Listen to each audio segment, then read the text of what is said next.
the whole conversation rolling good. Heavy before you walked in the door, man. Just had to get the juices flowing a little bit. Oh so. yeah, oh yeah. That's I know you were saying, you was mentioning something about the laws. Council doctrine, stand your ground, all that stuff. So yeah, we can get into all that. Alabama firearms laws and stuff. In this state here, you guys sure need to know them, man.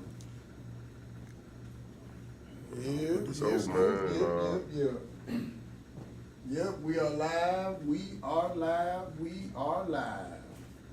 Welcome to another episode of Barbershop Stories, the podcast, episode 83. And right now you are sugar, listening to me. We got Sammy No Nose over to the right. Yes, sir. We got Keith Jerald right here in the center. And then you got K1 over here on the ones and twos. Well, he ain't DJing tonight, but we got him on the camera. So if y'all would, come on in, like, watch, and share this post. Now keep in mind, now we talk about real shit. We ain't looking for all the sniggles and giggles, even though you're gonna get you 1, 2, 3, 4, 5, 6, 7, 8 of them up in there. But right now, tonight, we're talking about gun safety and training. This young man here is a very, very special guest because, look, he can be anywhere else, but he gonna talk to us about these guns. We're gonna talk about some of these laws. We're gonna talk about the safety of them.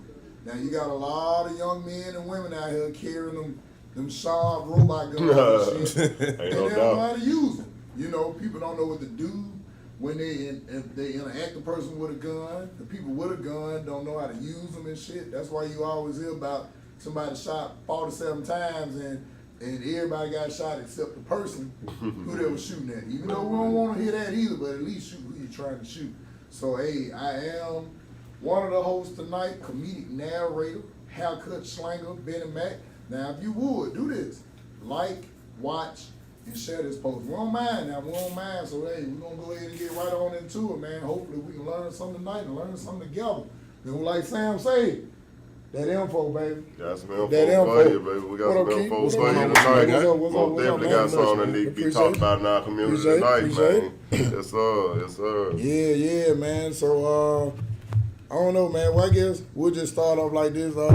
Keith, just tell them a little bit about yourself, man. Who are you, what you do, and why you here? All right, cool. So, my name is Brandon Keith Jerald. I'm the president of Iron City Gun Club, which is the local Birmingham chapter of the National African American Gun Association. I'm also an NRA firearms instructor, USCCA firearms instructor, and NAGA certified firearms instructor. So, I mean, that's pretty much guns have been my life since I was 8 years old. And so with the pandemic, that went from being a hobby to actually turning into a business. So now, I mean, I'm working with the community as much as I possibly can, have my own gun safety classes. I teach classes across the country. So, I mean, it's been decent. It's been real decent. So it's safe to say you be running around here like them young niggas with that fire. I mean, you know what I'm saying? I got something on me. I mean, most of the time I got something on me, but it's not something that I really advertise. I mean, everybody that knows me knows what I do, and so 9 times out of 10, they know what to expect. Okay. Got that fire.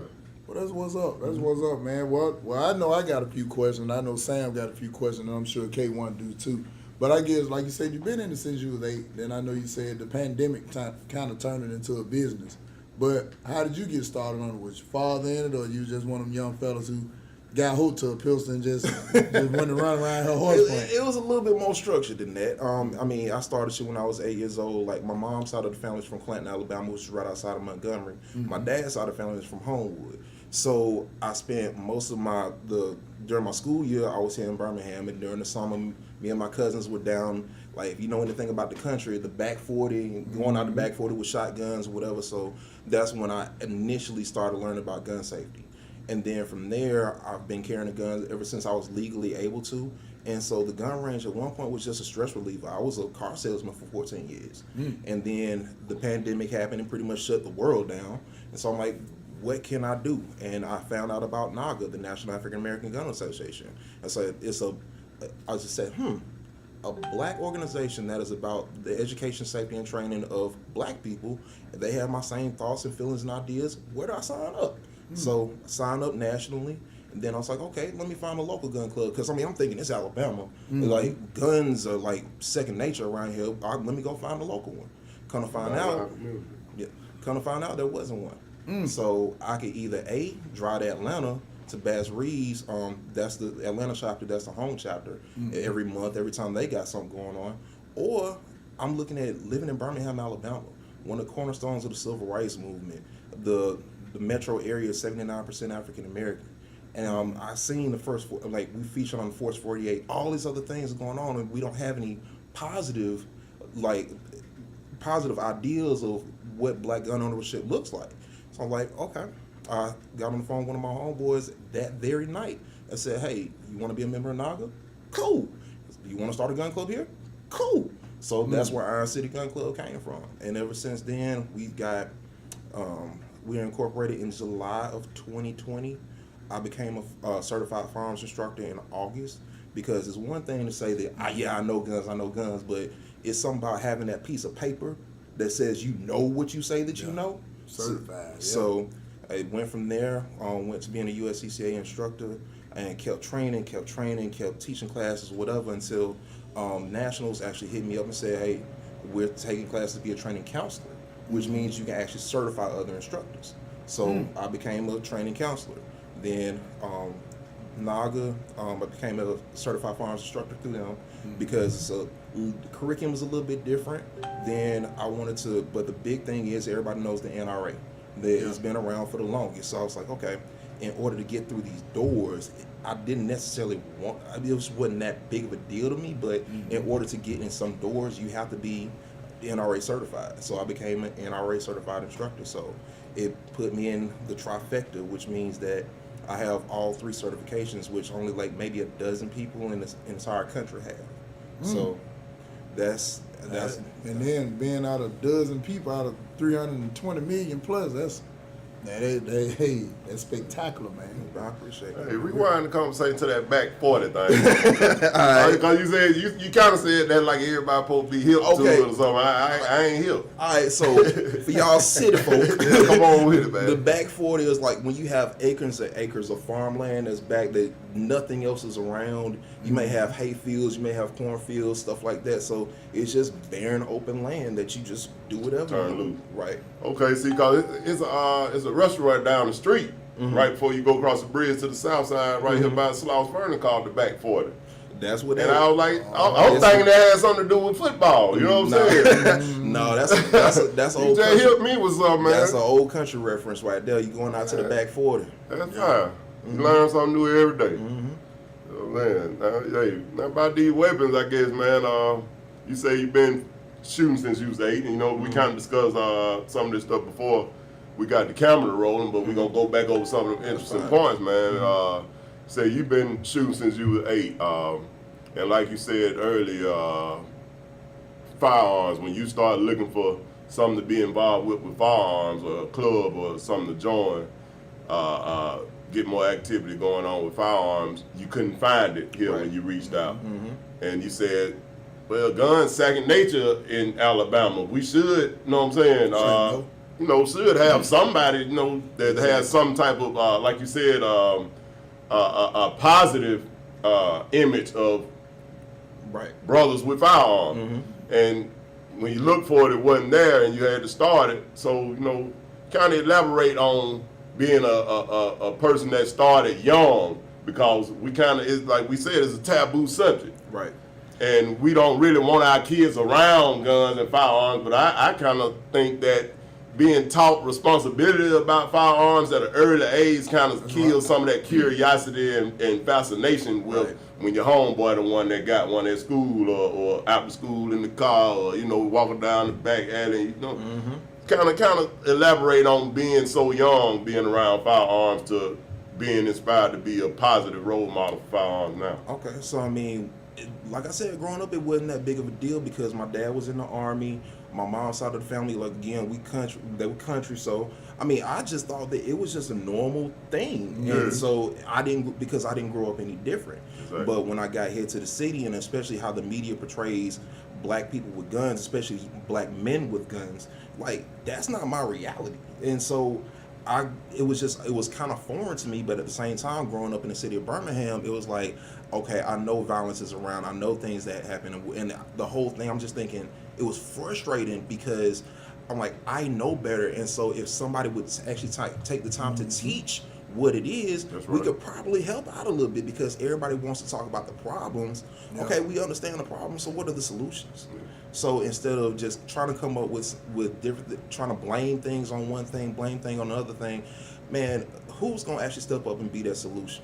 And so, because the guns are here. Exactly. Yeah. I mean, guns are protecting me. For right now, we can get off into what the ATF says, but right now, especially being in the state of Alabama, one of the most pro-2A states in the entire country, like, we have to really know, like, if we're having this right that is given by the Constitution, how do we actually manage that and say, okay, if it's protected by law, what does that mean for me? What does that mean, the fact that and again, with Alabama, as far as getting a concealed carry permit, all you got to do is go down to the courthouse, and you don't even have to do that anymore. You just go online and do it. So now, just because you have your pistol permit doesn't mean that you know anything, other than the fact of you got enough money to go down to a pawn shop or something like that and go get whatever, and you think that you're doing something. Right. But there's a difference between owning a gun and being a responsible gun owner. There is a huge difference between that.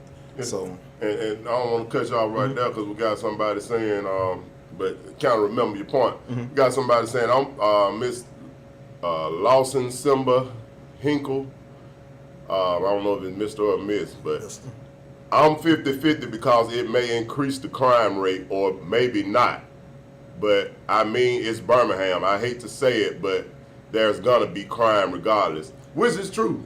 It's very true. Yeah. And I'm not saying that this would be the end-all be-all, but I also look at it the fact of when we looked at the AIDS epidemic back in the late 80s, early 90s, it was such a huge thing, and after a while, you start getting the education about condoms and all this other stuff, practicing safe sex. I mean, not to say that anybody's gonna stop having sex. That's just part of life. Yeah. But if you understand of what your responsibilities are, it's the same thing, because it still has to do with the quality of life. The option is there. So I guess for me, well, first, hey, you're tuned in now to Barbershop Stories, the podcast, episode 83, Gun Safety and Training with Brother Keith Jerald. Make sure you like, watch, and share this post. We definitely don't mind. Now, my question is now, and I'm sure you noticed this, that the legal gun concealing age has dropped for a handgun has dropped from 21 to 18. Do you know how that came about, or maybe what might have been the reasoning behind it? Because I noticed it always been guns around, but now 18 years old, a lot of these guys still in high school, and you can go out and legally purchase a gun and carry it. Right. I mean, the answer to that is really a little bit more on, I'll say, more of the federal level, and then also on your state legislation level. That's the reason why we talk about voting and how it's important to vote, because you don't know how certain things are actually going to get into being law. So when it comes down to being 18 and all this stuff, I mean, I don't mind, because if I said that 18 is too young to have a gun, I'd be a hypocrite, because I started 10 years before that. Yeah. But I knew what to do as far as if I'm carrying a gun and stuff like that, what to do, when not to do. So that's the reason why the education of it starts early. Exactly. If the education is there, I don't mind. Yeah. And I think that's the only reason why I would object to somebody being 18, because I feel like now children are a little bit more immature than what we were. Yeah. Because like me, at being 42, man, my grandma used to have a double-barrel shotgun in the kitchen, leaned up against the wall like somebody in the club, and nobody touched it. Because you knew better. Because you knew better. But now, you know, you got a little bit less mature folks around here, even the adults. And I think that when they changed that law, it should have mandated safety training to come with it. Absolutely. Yeah, I think now, because they go get that license too. Yeah, right. Yeah, when you go get the license, you should be required to do so many hours in learning how to actually operate it. Because I heard a gentleman say one time, he was in a gun store. He said a young guy came in with the gun, loaded, and just laid it on the table. He like, oh shit, like, hold up, man. And he said he had to show him how to take this stuff out, show him how to break the gun down. And he was like, he didn't have to do it. He could have just put him out. Right. But he was like, he felt compelled to have to do that, man. Because a lot of them just walking need to around be walking back out that door with for it. Right. real, these robot guns and don't know how to use them, man. Right. I mean, it only takes maybe 30 seconds to really say, hey, this is how you do this. And it's not necessarily trying to be the end all be all or saying that, well, I know so much more than you and having this ego about it. It's like, hey, I really care about your life and I care about the people that are around you, so where you don't have to be doing stuff that's crazy that could put yourself or somebody else at risk. Yeah. So, I mean, all it takes is a little bit of time. But, I mean, most people just want to turn a blind eye and say, oh, it's not my business, it's not my business. And so, I mean, I'm 39, so I mean, we came up pretty much around about the same era, and so we came around when people actually cared about people, and so now everybody's kind of off in their own little worlds and say, well, it ain't my problem, it ain't my business, and then they still want to talk about, well, what's going on in the community? Somebody needs to stop this. Somebody needs to stop this. We had the solution back in the day, but now it's just kind of everybody kind of went their own separate ways and saying, well, that's their business. So we just kind of got to get back to that. And it's sad. It ain't your business until something happens on your front step. Absolutely. And that's the thing nobody really wants to see, because I think what's even more disturbing is when I hear about these people who gunned and went off in the house, or the children got hold of these guns. Right. But like you said, with the proper training, a lot of that could have been prevented. Absolutely. Exposure, man. Exposure to good, positive training around those weapons, man. It can change a lot. And like I said, it's not going to eliminate crime. You're right, because crime always been with us. But like we were saying before the show, it'll eliminate a lot of the irresponsibility, a lot of the irresponsible stuff that happens. Right. You know what I'm saying? If you limit a lot of that, and you know, some of the other stuff that happens is stuff that people probably didn't, you know, got into themselves, or you know, something came down to somebody protecting themselves. But you kill the irresponsible stuff that happens around firearms, centered around firearms. I think you eliminate some of the problem, like you said. You know what I'm saying? That's right. And that's all it's about. Knowing a little bit more about it ain't gonna save the world, but it's gonna help. Exactly. You know what I'm saying? It will. It's gonna help. Hey, thanks everybody for tuning in. And Miss Tiffany said, when most people own a weapon, it builds their confidence. However, we must develop respect as carriers. I'm a carrier and you would never visibly see it on me. There's a different level of respect we must develop being a firearm carrier. I don't know, Tiffany. I seen you with that fire on you over there, and Pete wiggling with. I'm just kidding with you. No, we appreciate your comment. You want to say something to that? And what up, Cher? What's up? How you doing? Absolutely. I mean, to that point, absolutely. Because I mean, with me, what I do, I mean, 99.9% of the time, I have a gun on me, but it's not necessarily anything that I have to advertise. I don't have to walk around with this 30-round mag that's coming out of my pocket. Oh, I mean, I want to be able to get home and not make myself be a target. Right. So when you see something like that, somebody that's really on that bullshit is gonna be like, "Oh, I see you right there," and so you stand out. So I want to be able to say, you know what? I don't want trouble if trouble comes to me. I'm not going out looking for it, but I'm ready for it if it does happen. But if I can avoid the situation, first of all, if I can avoid the situation, if I can escape the situation, those are my first two options. But if I have to defend myself, I have the proper training in order to do what I need to do in order to get home.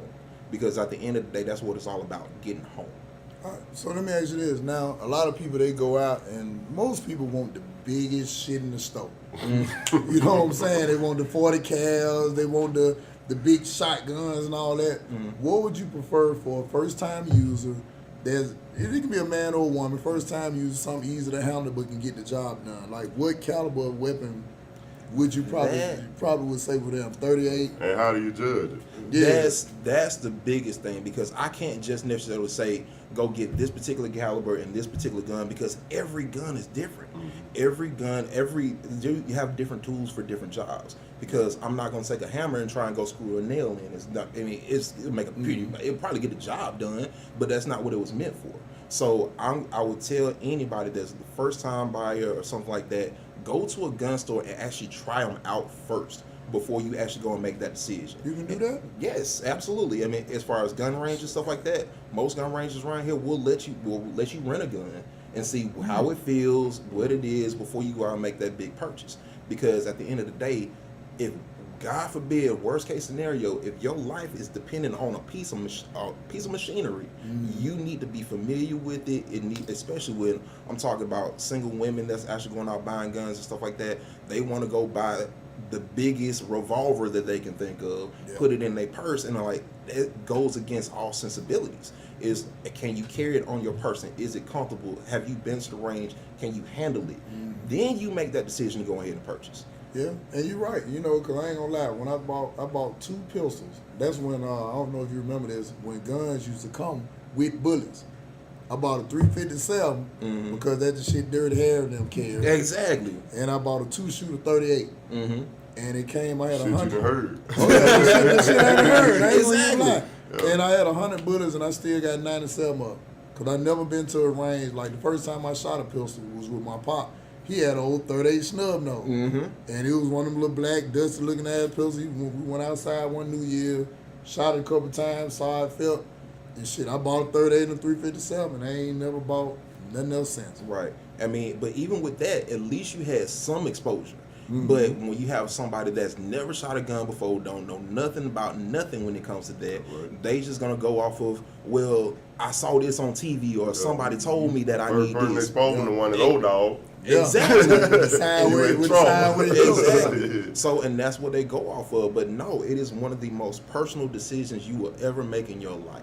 Yeah. So you have to put a little bit more time and effort into it. I mean, you on YouTube right now, YouTube University will tell you a lot. So you can hear about a particular gun. Do your own research about what works best for you. Hear about it, then actually go and test it out, and then you make that decision instead of just going by what somebody told you. Yep. Now Sherry said I need a class, and Sherry, I'm a great learner. I am. I'm gonna take it because believe it or not, my father asked me. I know at least twice a month to go to the gun range with him, but me. Shit, I can fight. I can still fight. Shit, you know what I'm saying? But I am gonna go though because I got 2 daughters and I just want them to be able to learn. My oldest daughter done been to the range before I went. But yeah, Sherry, I'm gonna take y'all up on that. And I mean, to that point, I mean, the gun is the absolute last resort. As far as me, I can fight too. I mean, I've been training Aikido, Judo, Krav Maga. So when it comes down to stuff like that, my gun is really my last resort. Yeah. Because if you can get through all that with me, then we got a problem. I didn't say that. It might be worse than the gun. Man, shoot me, shit, man. Getting beat all in the back of the head. Right. Yeah. So I mean, that's again. I'm not saying that the gun is the first response. Yeah. It is always the last response. So if I can walk away, if the person I had an issue with can walk away too, learn to live another day. Let's do it. But since we mentioned Miss Sherry, and she will be our instructor here, Hair Trigger Defense. She will be one of our instructors here on Friday. That'll be during the seminar. 4 p.m. Benny Mac's on first, man. 4831 First Avenue North. Y'all come out Friday. Doing business hours, but we hope to be able to educate some people on this gun carrying and uses. But I wanted to ask this question that Sherry answered online, just to make it public for the people that's not on the chat. Since the state of Alabama, Chris asked this question, Chris Cable, since the state of Alabama allows open carry without a permit, why are pistol permits still necessary when most people still conceal their weapon? And Sherry responded, the permit allows you to conceal carry. Kind of speak to that. Okay. Even though I know that's pretty much, First off, good job, Sherry. That is the Women's Division Director of Iron City, so that's pretty much my right hand when it comes to that. So anything that she says, I'm aboard with it. But getting a little bit more into the laws about it. Yes, Alabama is an open carry state. You do not need a permit in order to open carry. But when you talk about, most people say, "What? The police on that bullshit? All I had to have my gun." Are you carrying legally? And so if you can be standing up and all of a sudden you have a jacket on, you cover your gun with your jacket, you're concealed, and you need a concealed carry permit for that. So if you talking about not getting caught up with certain things, just don't do it in the first place, and that comes to the education of knowing how you can properly carry. So you actually, like you said, conceal for people that's watching that, that hadn't watched What's the Word. You can't hide that thing, with that 18 and that law that says you can carry at 18. It's got to be showing. So is that the reason why these youngsters walking around here like Benny said with the robot guns, or RoboCop showing? Is that the reason why those guns showing? They're not licensed to conceal? I can't honestly, because I mean, everybody carries a different way for a different reason. Yeah. Most of the time, most of these young dudes are carrying like that because it make them think they look cool. They just want to do it, whether they got a license or not. Right, and it became a trendy type of style type of thing. You see them matching their outfits and all. Now you know they mock shit on. So I mean, but at the end of the day, man, I can't say what specifically what your thought about gun ownership looks like to you, because you can have the most blinged out gun that you want to, but as long as you carrying legally, there's nothing I can say about it. It's all about what the law says. Exactly. So it's just more so just saying, okay, if you choose to do this, this, and this, and this, is it legal? Is it something that you can get jammed up on? And so if you know the law, if you do get pulled over, if police stop you or something like that, I know that I'm carrying legal, so you can leave me alone. Period. Well, let me ask you this. Now, I know we're talking about 18 and up now, and you can get your concealed weapons license now in the state of Alabama.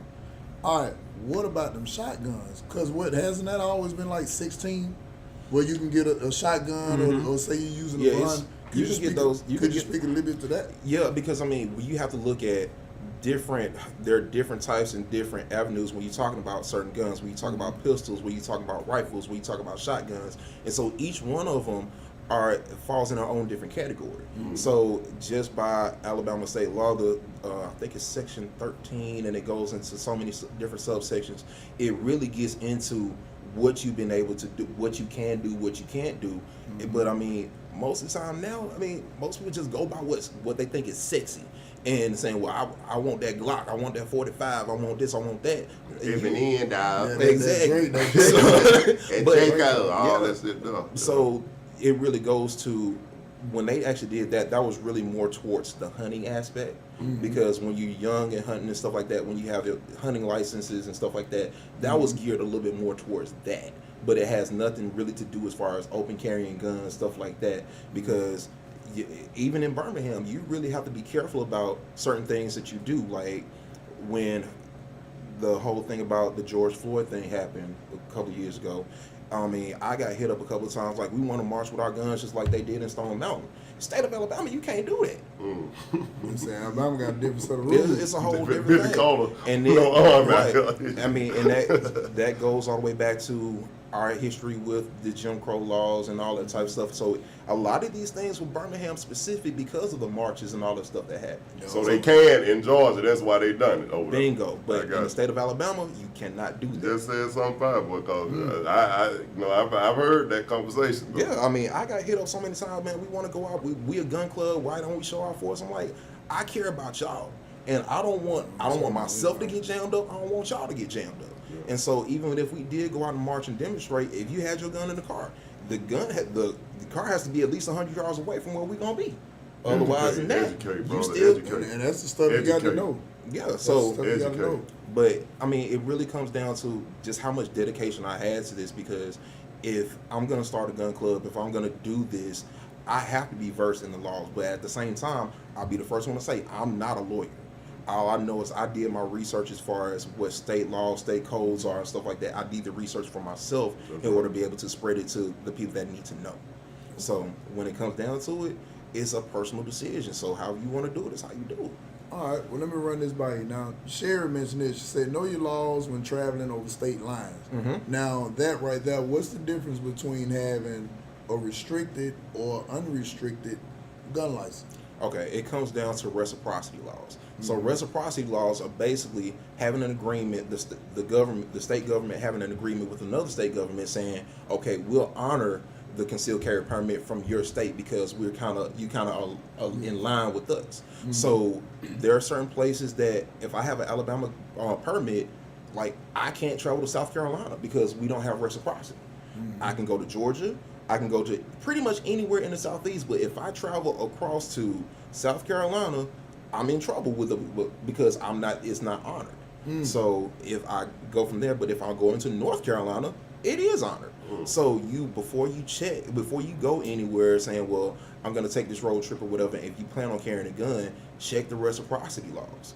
And so with me being a member of the USCCA, we have an app that shows a reciprocity map of the entire country. So, and even with that, if you're talking about driving, if you're talking about even flying, because flying with a firearm is something totally different too. So you have to know the reciprocity of not only where you're going, but if you have any layovers anywhere. So if you have a layover, you try, say if you have a flight delay or something like that, they tell you to claim your bags. If you put your hand on a gun that is not, you don't have reciprocity in that state, guess what? Claim. Not only flying with that gun, walking in the airport, is it restriction? Yes, it's definitely, there is a whole procedure when you're talking about flying with a firearm. It has to be in a locked box. You have to actually declare it through the FAA. I mean, it's not hard if you know what you're doing, because I've flown with guns quite a few times going to teach classes, but I always map it out. Like, I had to go teach a class in Chicago last year. I had to leave my guns here because I'm not gonna get to Chicago because we don't have reciprocity with Illinois. So I have to leave my guns here. Otherwise, I might run into some problems. So let me ask you this: it's the same thing applicable with hunting. The hunting weapons, like as far as traveling with it. Because I know, as far as like you said with the handguns, you gotta have a license. But let's just say if we're going to South Carolina to hunt, does those same laws apply? No, when it comes down, that's actually as far as your concealed carry permit. Now, say if I'm going on a hunting trip or something like that, as long as I have my rifle locked up in my trunk where I don't have access to it, I can say, hey, it's up to you. If you, God forbid, if you do get pulled over or something like that, if you, again, checking if you're in a duty to inform state. So if somebody asks you, like, do you have guns in the car and stuff like that, there are certain states where you say you have to say that I have a gun in the car. So, but neither here nor there. But as long as I can have it locked up in my trunk and I'm carrying it, I don't have a gun on my person, that's fine. Now, before we go too far on the rifle thing, grab Tonio too, but is it a difference? Because I meant to ask this a minute ago when y'all was talking about the rifle, shotgun, pistol. Is it a difference now since they passing all these assault rifle bans and stuff with the old Daisy rifle that we used to see that grandma had laying in the corner, and these different assault rifles that they're coming out with? Fully automatic, semi-automatic, you know. I love the fact that you asked, because I was hoping that we would get into this. All right, so as far as the assault rifle, you cannot go into any gun store and buy an assault rifle, because that's not, first off, for those of y'all that's listening, AR does not stand for assault rifle. It does not stand for assault rifle. It stands for Armalite Rifle, which is the actual name of the company that holds the patent to that. So just like with Glock holds, you have a Glock 19, Glock 17, stuff like that. Glock is the name of the company, and the number is the patent number that they hold. So when you talk about AR-15, thank you, man. When you talk about AR-15, it means Armalite Rifle. So when it comes down to, they consider it more military style. It's a sporting rifle. That's all that is. So when it comes down to certain rifles and stuff like that, there is really no difference. And that's what the ATF and everything is kind of battling back and forth right now, because they can't even define what an assault rifle is. Because they're saying, okay, so if you have an AR pistol as opposed to a rifle, well, if you have this particular buttstock as opposed to a brace, that makes it illegal. If your barrel length is less than 16 inches, it makes it this and it makes it that. So they can't even figure it out at this point. So now when you're talking about an assault rifle, that is a true military style. So as it stands right now, what defines an assault rifle is that it has to be a select fire. And it doesn't mean from going from safe to fire. You have to have another click that says auto. That gives you, that's a full machine gun. So, and you cannot go into any other gun stores and just walk in and go and buy one and walk back out. There's a whole process. So now, all this modified and stuff they talking about going on, that's straight up illegal. It depends on what it is. You have to get like licenses and go through certain channels to get that done, that stuff done legally. You have to have a tax stamp. You have to go through the whole thing, but the ATF, you have to declare that, say for instance, you have a short barrel rifle. You have to go through the process and paperwork of saying, okay, I want to own this. It is legal to do, but the whole process takes anywhere from 18 months on.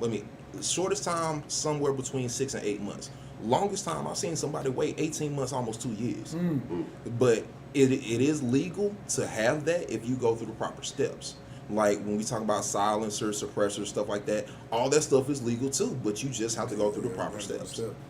Hey, you tuned in now on Barbershop Stories, the podcast, episode 83, and we're here with Brother Keith Jerald. This is the Firearm Man. Now, Tonio, you got a question?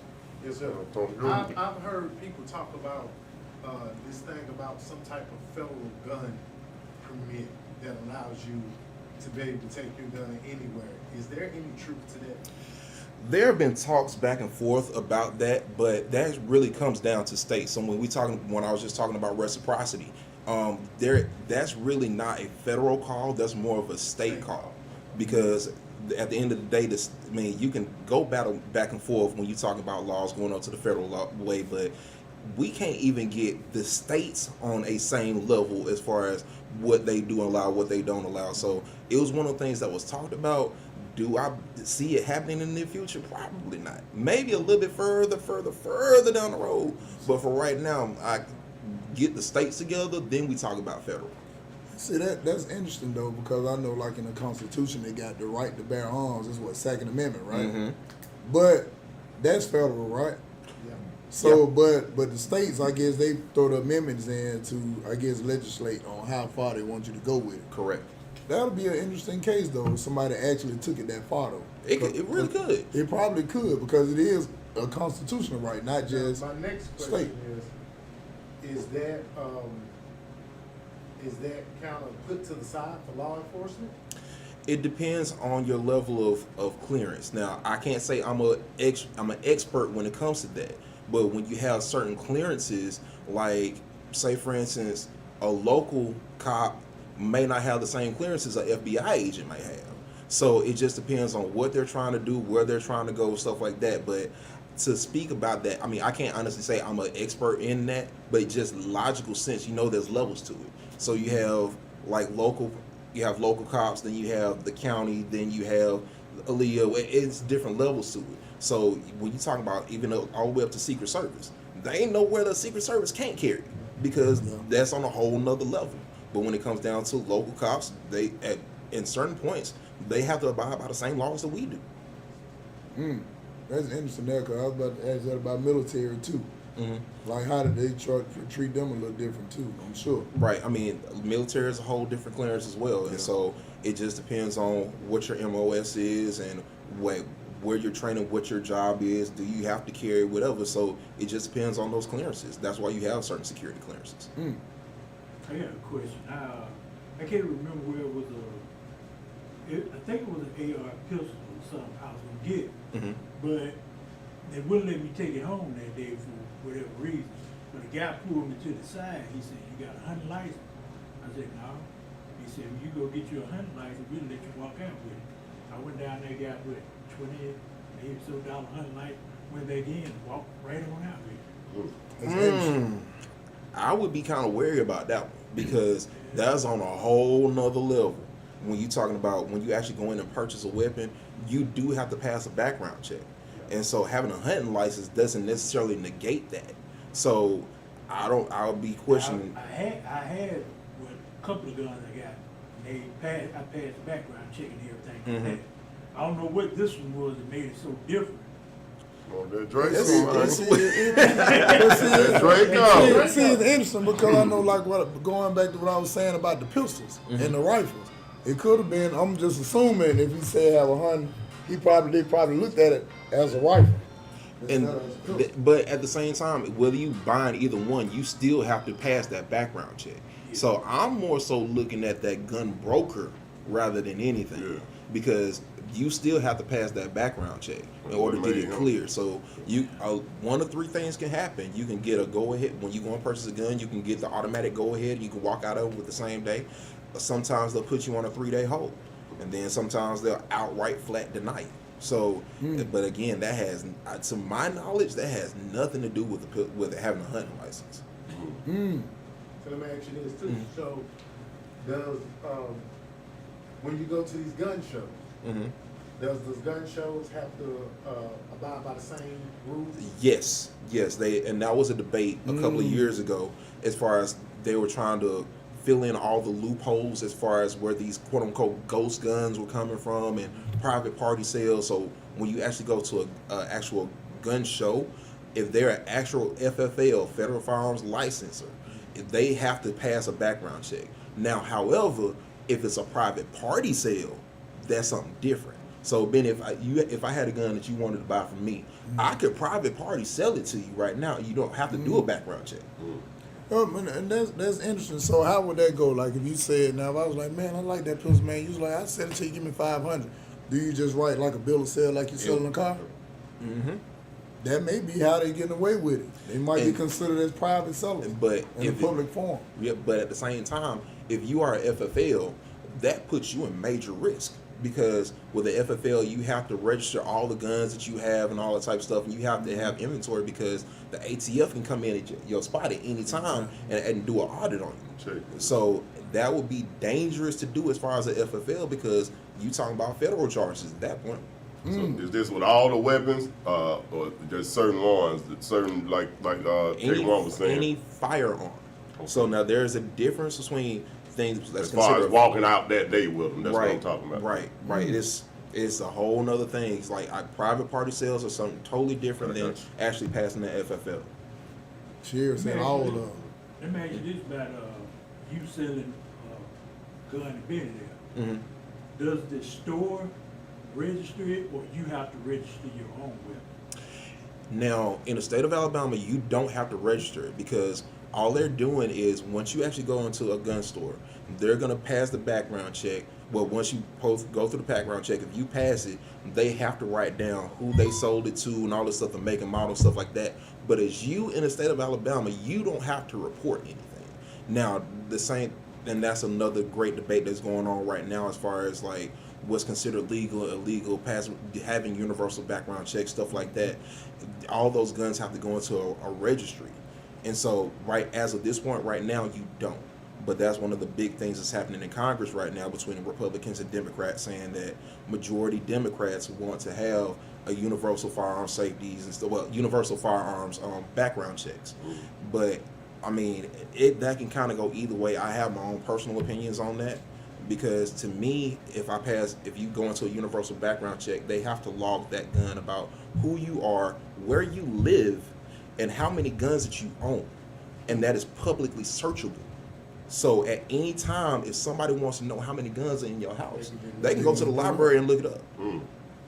Now I didn't know that was. The hitman know exactly where to come get them from. Exactly. So that's the great debate as far as universal background checks right now. Like, do people want it? Whatever. I mean, I'm a firearms instructor, so I'm all about gun safety. But when it comes down to the government knowing what's in my house, no, that's not at all. And some of these fools on the street, because you got a lot of guns, you can't put it past some of them still won't come up in there and see now. Exactly, because you're looking at the debate of, we're talking about these laws they're supposed to apply to everyone, but the ones that are actually going to abide by them are the law-abiding citizens. That's right. So when you're talking about the criminals, they're criminals for a reason, because they're not following the laws. This joker got 10 guns.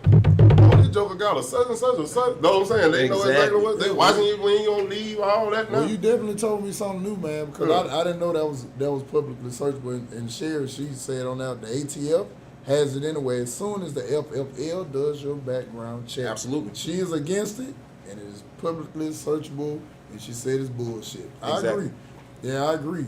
I agree with you. They might as well know how many rolls of tissue you got in the house. Exactly. That's crazy. Let's not get off the house thing, because I like what you said earlier before we started, also about what you tell your students about why the lock's on your door. I'm gonna let you tell them. All right. So when we're talking about castle doctrine, and it is different things apply to different states. Yeah. In the state of Alabama, we do have the stand your ground and also the castle doctrine, which means that you are protected by law to protect your house. Now, that doesn't apply to property. It has to do with your house. If you can, it actually goes back to what they call the law of the reasonable man. So would any reasonable person in that same situation have done the same thing what you have done? I personally say that if somebody's trying to buy my car, or trying to steal my car, I got insurance for that. I don't need to take a life for that. I don't need that. I don't need that type of smoke. But if you come into my house, I tell my students, like, the door was locked for your protection, not mine. So if I have a gun in the house, I don't necessarily have to tell you that I have a gun because you stepped into my domain. That's right. Yeah. So if we talking about lights and lasers and all that other type stuff, that's a personal preference because you know your house better than anybody that's walking in for the first time. So if you want to give a verbal command of get out, whatever, I'll be forced. And please be careful about the things that you say. When you talking about I'm gonna kill your ass, I'm blah blah blah blah blah, that can be held against you in a court of law. Yeah. So when you say I have the right to protect myself, if you given a verbal command to say get out, whatever, don't, because you can get caught up in a moment and saying, well, whatever comes to your mind. But when it comes down to it, yeah, and then there's difference between civil and criminal. We can get off into that too. But at the end of the day, it's like what works best for you.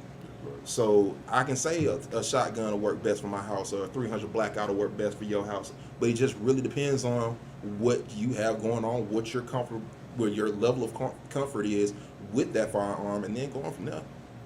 Okay, I've heard people talk about that, and how far does that that boundary go? Because I've heard people say, well, you know, if somebody's in your yard and they make a threat, then it's the same as them being in your house. What's the truth to that? Not necessarily. Is say for instance, we're far enough away to where if you made a threat towards my life, can I escape out the back door? Okay. And the thing about it is, if we were close up face to face and I really felt like my life was in danger, then that's totally different. But when you're talking about stepping on property, you ain't done nothing to me yet. Now, if you step on property with a gun and I feel like my life is in danger, then I have the right to defend myself. Yeah. But when it comes down to just somebody being in your yard talking junk, go on with that. You're not worth my time. You're not worth the time that it would take for me to talk to the police, to go through all this other stuff as far as going to court and all this. It's not worth it. Yeah.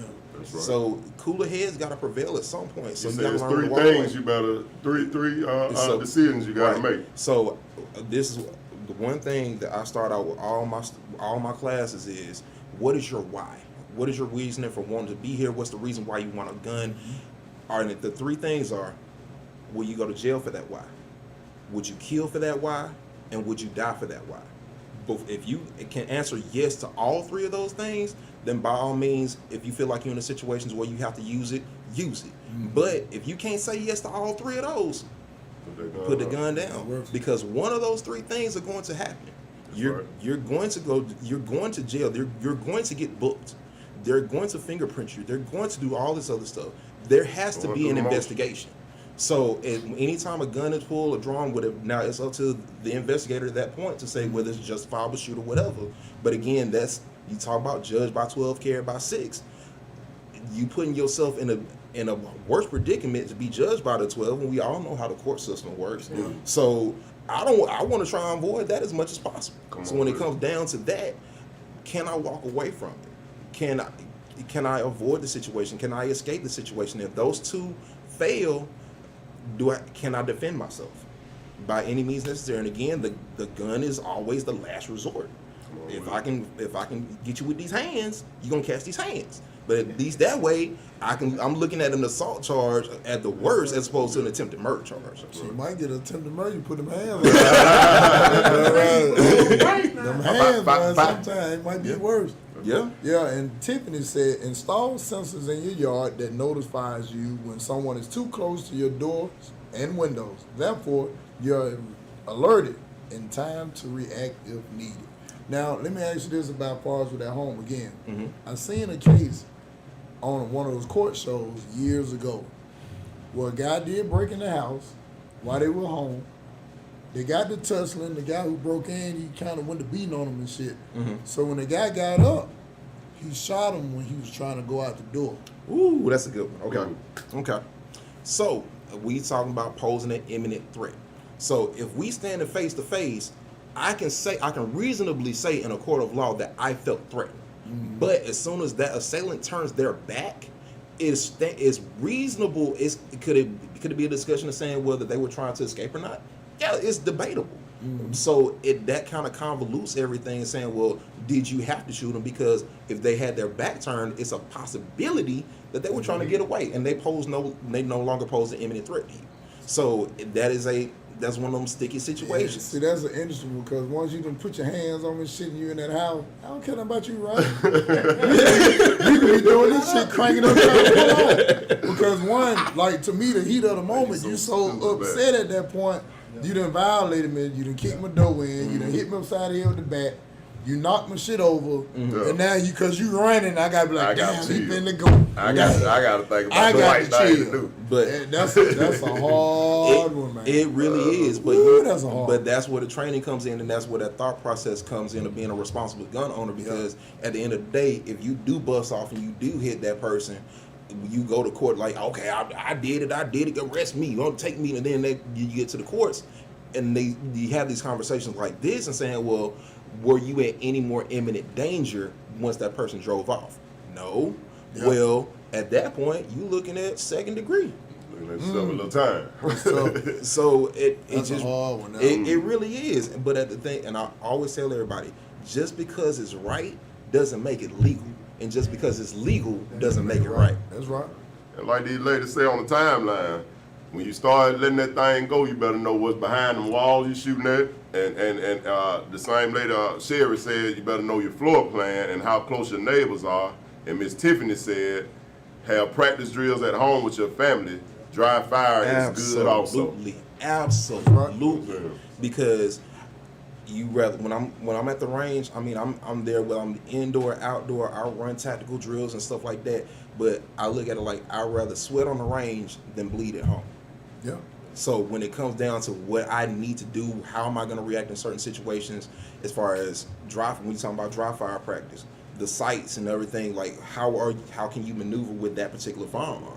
Each one is different. Here and that pie, right? Knowing the layout of your house, like especially with having young kids. Like you can get little Johnny could be up in the middle of the night going to get some milk and cookies, and you think of somebody in the house. Can you identify that target instead of just saying, "Well, I think that everybody is supposed to be in the bed," and I hear and start shooting, and all of a sudden it'd be a really sad situation.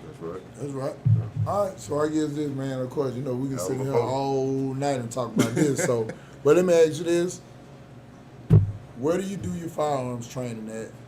Give us some information how people can get in touch with you if they want to come join the class, or just just learn a little bit more about those firearms. All right, so I'll run down the list. So I'm always, with me being the position that I'm in, I'm also the NAGA Alabama State Director. Mm-hmm. So when it comes down to that, especially when you're talking about the African American community, I'll tell you to go to naaga.co, naga.co. That lets you know more about the National African American Gun Association. Then from there, you see what really about, because I'm just one person talking. But if you actually see what the organization is about, if you're into it, then by all means, we'd love to have you. And going from there, if you sign up nationally, you go to it'll actually have a tab that says chapters. Mm-hmm. Just click on Alabama, you'll see Iron City Gun Club pop up. Now, if you're talking about my personal business, NWA Firearms Training and Defense, I don't mind giving my number out. This is my business line is 205-835-0321. 205-835-0321. And I do classes pretty much all over the city. I have relationships with a lot of different ranges here when it comes down to Hoover Tactical, Sentinel. I mean, you name it in the metro area, I have a relationship with them. So it just depends on what side of town that you are, what's convenient for you. Mm-hmm. Hit me up, we'll make it work. And I do private classes, I do group classes, and then I schedule my own like major group classes as well. And then with the gun club, we have different things going on. Like not this coming Saturday, but the next Saturday, we're having an event with Lady Wu it's called Shoot Your Shot, which is a singles mix and mingle type range thing. So a lot of people you talking about I want to have a different experience other than just going to restaurants, going to the movies. Okay, let's go to the range or something like that. And then we actually teach about handling if you are in a situation with as far as couples and stuff like that. We give different scenarios, and then we have range time and stuff like that. So sometimes you got to hide the medicine and the candy and just saying, well, I'm not just going to the range just to put holes in a piece of paper. Sometimes you really got to have something to do. So we actually try and create different things to get everything interested, to get everybody interested. Yeah, the bullets done got a little too high now to be around doing all that shooting and shit now. It has. Yeah, I remember when box of bullets was super cheap. Now, box of bullets, like you trying to get some J's or the bullets. You gotta make a choice. You want J's or the bullets. Right. And then as far as even coming down to teaching certain things like terminology, like what's the difference between a bullet and what's ammo? And I can use this as an example. You say, yeah, what's the difference? All right. So everybody talk about magazines or clips or something like that. Everybody's like, I got a clip, a 30-round clip. That is an actual magazine. This right here is a clip. The biggest difference is a magazine is going to be enclosed and it has moving parts. This is a clip. Now, what you carrying around, this ain't that. So when you're talking about going to gun ranges and stuff like that, well, they was racist or blah, blah, blah, blah, blah. Not to say that they weren't. But at the same time, if you want to have more respect when you actually going into these places, knowing the proper terminology makes a major difference. So when you talk about an actual bullet, the bullet is the actual tip. That is the projectile that actually goes out. When you talk about the casing, you talk about all this other stuff, there are different components to this. So knowing the proper terminology, because I had a homeboy that actually went in, didn't know the proper terminology, went into the academy and said, I need some 9mm bullets. They gave him this Ziploc bag full of these right here. And they probably being funny too. Yeah, and couldn't do anything with them. Yeah, they were being funny too. Yeah, but at the same time, if you can prevent a situation like that, because that could have went bad. Education. Yeah. I agree. It's much needed because, like I said, like we were saying, not to cut y'all B, but like we were saying before the podcast, man, we got a lot of cats running around here, shooting break out, everybody grabbing phones, everybody running. People don't know, we need education just because people don't know the simple thing to do is get your butt down. Exactly. Take cover. You know what I'm saying? Because bullets do not have names. Yeah, we all know that. They fly and they don't hit have stuff. names. Yeah. And a lot of people that are shooting them, this brother's a blessing. A lot of people that are out here shooting, they're not going to the range. They ain't got no formalized training. Exactly. They just out here popping. Yeah. And so that's the reason why Iron City is here as a resource. And then as far as Iron City is a resource to Birmingham, we have 4 different chapters. We started from Iron City just in Birmingham, so now we have 4 different chapters in the state. We have Rocket City Gun Club in Huntsville, Iron City here, Capital City Gun Club in Montgomery, and Port City Triple Nickel in Mobile. So the resources are out there if you want them. Instead of just saying, well, I just got a gun. The worst lie you can tell yourself is if you go out and buy a gun and say, well, I know what to do when the time comes. You're not gonna wake up in that particular situation. You're not gonna wake up and be John Wick. It's not gonna happen. You're gonna fall back to your least minimal amount of training because your brain is not functioning like that. You're going into panic mode. So the more you're trained, you saying that you're ready for it, okay, let's see what happens. Most people, minimum amount of training is none. Exactly. Exactly. Right. In the military, when they was teaching us, they said, think about shooting free throws. You can shoot free throws in practice all day and knock them down. But if the championship on the line, you got 10,000 folks watching you, that's a different free throw. Absolutely. Yeah, It's completely different. So that's the one thing as far as training is concerned. Most people walk around here in the state and saying, well, I got a gun, I'm straight, I'm good. Okay, you can say that, you can tell yourself that all day long. But if you come to the range with me and I give you a simple drill and you can't knock it out, it's going to be a real humbling experience. Because it's not from the fact of me just having an ego saying that I can shoot better than you. Because at the end of the day, you got to go home and God forbid if you have to defend yourself or your family, are you going to do the same thing that you did on the range? Or all of a sudden you just going to have this click and all of a sudden you become Rambo?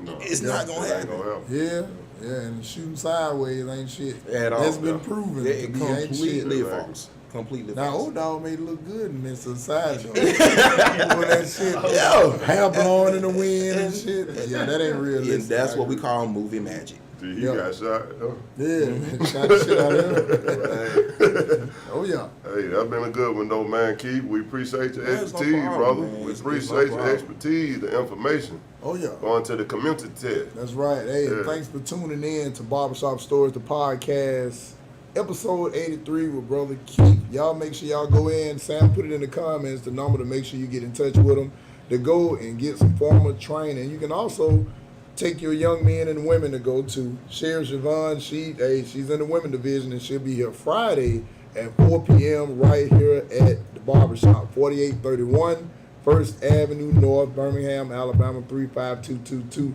Just in case you put it in your global positioning systems. Brother Keith say he coming on through. Yeah, brother, keep too, going, so it's come gonna on be in. wonderful. Come on in, and then of course correct terminology, because I ain't gonna lie, I ain't know. All you know is bullets. You know what I'm saying? And, you know, this is where we grew up here. You know what I'm saying? So then, like I said, hey, I'm humbled to even know and share. I am gonna take a couple of them classes along right after my French horn lesson. Yeah, so I will. Go Sherry, check it out. he got both of us on him now, so he Hey, ain't got no I'm choice. gonna go. I'll be off on Tuesdays and Wednesdays. I promise you. I'm coming. Say less. That's I'm right. gonna bring my 350 self. Alright. Yeah, so I'm coming. And then also too, while we're here, we wouldn't be right if we ain't let you know what was going on. Hey, February the 5th, if you in the Auburn, Alabama area, we'll be at the Crown of Comedy, 2 shows, myself, Terry Melissa, and young man named Cortez. And February the 11th, I'll be with Peter Man right here in Birmingham, up there at Jeff State at the community center. It's called the Heart Gala. And February the 24th, I'll be back at the Start On for the monthly comedy show, Best Independent Comedy in the Country. You can go to starton.com, or if you want to see it VIP, you know black folk like VIP, you can send me a cash out for $20, no tax, and I reserve your seat.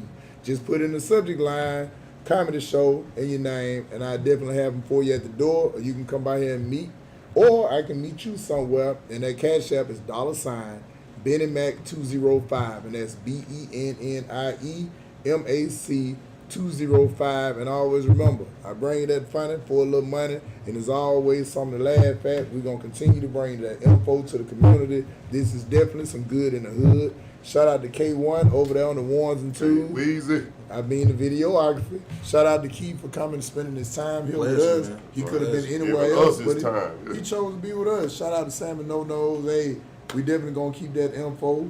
Appreciate my man Tony Yo. Call Tony Yo Oh, for yo. coming on through. You know, to come check us out. We do have a live studio audience, so anytime y'all want to come through, have questions, comments, or just simply don't even know what's going on and want to know, we invite you to come every Wednesday, 8 p.m. Central Standard Time, unless there's a show going on.